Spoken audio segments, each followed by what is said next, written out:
Hi, welcome. I'm Cadet Inspector Jianwei, and today we are going to find out more about Campfire Organization. Do have your cadet manual ready to take down notes. This is the scope that we'll be covering for this lecture. Firstly, I'll introduce the campfire and why we are going to plan one. Next, I will talk about the campfire planning committee, layout, and logistic requirement. Thirdly, I'll talk about the fire, mock campfire, and campfire program, which includes what to do and what not to do during the campfire. Lastly, we will go through what to do after the campfire. Why do we have campfires? Traditionally, campfire is to celebrate a day's work for hunters or hikers to gather around to sing, drink, and relax. It is for a group of friends or family to get together and enjoy each other's company. Up till now, the main objective of a campfire, which is a gathering session, remains unchanged. In NPCC context, a campfire is conducted at the end of the camp for campers to show appreciation to their instructors. It is also a chance for cadet leaders to plan and run the campfire program. In the campfire committee, there is a master of ceremony, which is also known as the MC, the song leaders, fire feeders, and runners. Everyone needs to play their role to ensure the campfire is a success. I'll explain each role in detail in the next few slides. The Master of Ceremonies role is to host the campfire, coordinate with everyone to ensure smooth flow of the program. Preferably, the Master of Ceremonies should be able to hype up the audience during the campfire. Also, it's more preferable to have two confident Masters of Ceremony to help each other out. The role of the song leaders is to lead the crowd in campfire songs, motivate the campers to participate and create an enjoyable atmosphere. The song leaders should also know the lyrics and actions of the song so that they can help the master of ceremony to lead the song during the campfire. Similar to the master of ceremony, they should also hype the audience up during the campfire. The role of the fire feeder is to properly set up the campfire.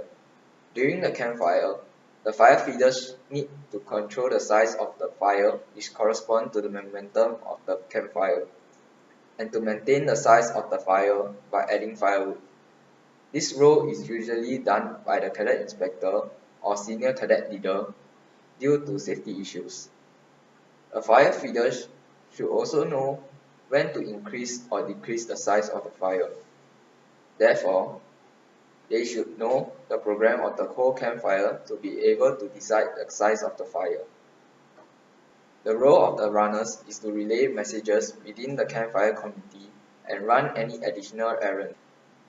This would be important if key personnel are far away from each other or when logistics are needed. There are three different types of campfire layout. There is the circular, semicircular, and council ring. We will cover them in the next few slides. The circular layout will be able to host a large number of campers. In the diagram, it shows an example of the circular layout. It is important to take note that there should be a safety distance between the fire and the area where people can walk. The semicircular layout is used to host a smaller number of campers, and in our unit, we usually use this layout. The council ring layout can be seen in the NPCC campsite in Pulau Ubin. It is similar to the circular layout where the campers will form a circle with two openings around the fire. There are a lot of logistics required for a campfire. To create a basic structure, you will need firewood, sand, zinc sheet, and kerosene bombs. The firewood allows the fire to burn. The sand and zinc sheet are used to protect the floor from being damaged by the fire, and the kerosene bombs are used to have a bigger fire at the start of the campfire. You will also need bricks to hold the zinc sheet above the ground so that there is a gap to reduce the chances of the floor being burnt. Additional firewood for the fire is also needed. and this can be used as a decoration around the campfire stack initially. As fire is involved, you will also need a pail of water or sand, fire extinguisher, and a first aid kit in case of emergencies. Usually, there will be one section of the area where there will be additional firewood to feed the fire during the campfire. Lastly, you will need a torch which will be made out of dowel pole, cloth, and twine. It is used to start the campfire in our unit. We will usually use it to light up the fireball, swing down the campfire stack, and light up the stack of firewood. This is usually done by our guest of honor of the campfire. Different designs of the campfire will require different logistics. Therefore, it is up to the planner's creativity to decide how he wants the design to be and what logistics he needs. Now, we'll be covering on the fire. There are three components that contribute to the fire: the size of the firewood, and different stacks of firewood. The size of the fire depends on the number of campers attending, the purpose of the campfire, and the duration of the whole campfire. The campfire should be strong and bright at the beginning, brightest at the peak during the performances, and let it slowly die down at the closing. To choose a favorable firewood for the campfire, it needs to be 30 to 50 centimeters in length and 5 to 10 centimeters in thickness. Before setting up the campfire, the firewood needs to be soaked in kerosene and leave it to dry so that it burns better during the campfire. An estimate of 50 to 60 pieces of firewood can last up to 1 to 1.5 hours. There are 4 different kinds of stacks that can be used for the structure of the campfire. The 4 stacks are rectangular or square, circular, triangular, and hunter's fire. In our unit, we usually use a combination of 2 stacks, which are square and hunter's fire. Different kinds of stacks will cause the fire to have a different shape. For example, a hunter's fire will cause the fire to burn tall, while the circular stack will allow the campfire to burn at a larger area. There is a need to have a mock campfire session for the campers and instructors. A mock campfire is to prepare everyone what is about to happen, especially during the opening and closing of the campfire. A briefing of the wet weather contingency plan should also be conducted. Also, the mock campfire should include the flow of the campfire, when and where it is held, who are the key personnel, and ensure that songs sung are standardized with everyone. A campfire should last between 1 to 2 hours. In the picture, it shows the flow of the campfire.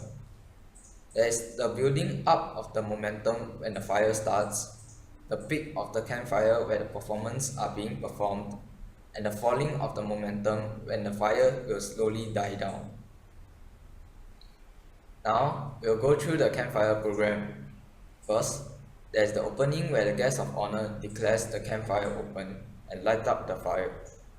The main program consists of the introductory song and cheers, building up of the atmosphere with action songs, the climax which the campers will perform, the falling with slower songs, and the closing where the soft sentimental melodies are sung. During the campfire, there will be performances by the campers. Every performance should come after every 3 to 4 songs, depending on the duration of the campfire, and the performance should not last more than 3 minutes. For the closing of the campfire, the OC unit or the guest of honor declares the campfire closed. Everyone should remain silent, not clap, and leave quietly after that. These are some of the do's during the campfire. The program should run smoothly and continuously without any breaks in between. This is done by making sure that planning is properly done before the campfire. Campers need to be motivated, participative, and well prepared. This is done through the mock campfire. The campers should not go near the fire, and fire feeders should feed the fire during intervals while the MC is talking. and not during the performances, which might distract the audience's attention. This slide shows the list of things you shouldn't do in a campfire. You should not rotate the leaders as it will cause confusion on who is giving the instructions. Do not repeat songs, walk about too much when leading, and serving food or drinks as the audience will be distracted.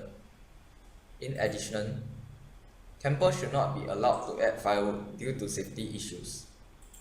There should not be any scolding or punishment during campfire as it will cause the mood to be affected.